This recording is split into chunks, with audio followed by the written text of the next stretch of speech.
everyone, let's make a light up card today. I'm going to start with the Lawn Fawn Shadow Box and the add-on for the Fireplace. So you just cut out two of these of the base pieces and then you add this fireplace in the middle there and then we're about to get going.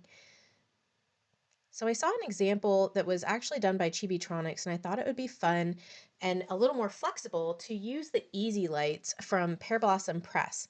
So I'm gonna make this look like a fireplace. We're using the Lawn Fawn brick stencil. I'm using some Lost Shadow Distress ink, and then I'm gonna mess it up a little more with some of that pumice stone. And I'm gonna do that on both sides. And then I'm actually gonna use the fireplace insert on the inside that'll have this set back a little bit and make that shadow box kind of look. And then they have these extra pieces that give you these accents for the fireplace. So I actually cut out a bunch of them, three different copies, so I could put it on both sides. So I'm going to attach the two pieces together, match up that brickwork, and then we're going to put these accent pieces and then trim them off on those sides. And we're not going to close it up yet because we want to play with the the lights first on the fire before we close this up. And then I'm going to dirty up the inside so that when you're looking through, it kind of looks like a fireplace. And then I'm going to add that yellow glow. Perfect. And then we're going to have that fireplace kind of sitting back a little bit from this frame. And I'm using my OLO markers to color in the wood pieces. And I ended up using three of them and kind of layering them. Looks perfect. And then I used the flames and cut a piece out of the center of the larger flame, and then I'm going to put a piece of vellum behind it. And you can see me coloring that vellum right now, and I'm adding some darker color in there and layering that on a piece. And so the light will be going behind there. And I'm not quite sure what I wanted to do with the flames, so I colored a bunch of different versions, and then I'm playing with how this is going to lay out behind there, because what I'm going to do is I'm going to put the lights on a piece with the foam separating them, and it's going to give a little more dimension. So I've got some gold glitter flame as well. And now I'm going to color the rest of the accent pieces that came with the fireplace set.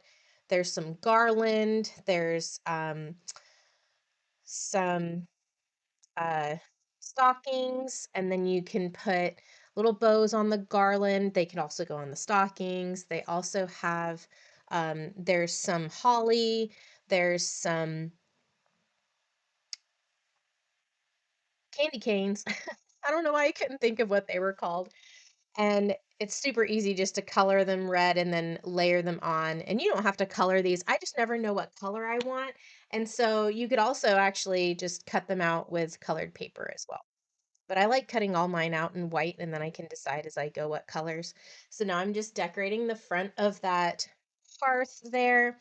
And then we're ready to attach, just like how you're supposed to in your shadow box. You just attach this piece. And I'm not going to have it too far back because I want it to still look like it's in the front of the fireplace a little bit with that glow behind it. And then I'm trying out the Chibitronic card actually had a really fun dimension. And so I'm going to use a 5x7 envelope so that I can use a 5 1/4 by 5 inch, sorry, 3 1/4 by 5 inch piece on the back to kind of have a nice wall and a frame to put the sentiment on. And it's not just the smaller shadow box. And now we're going to take the Pear Blossom Press Easy Lights.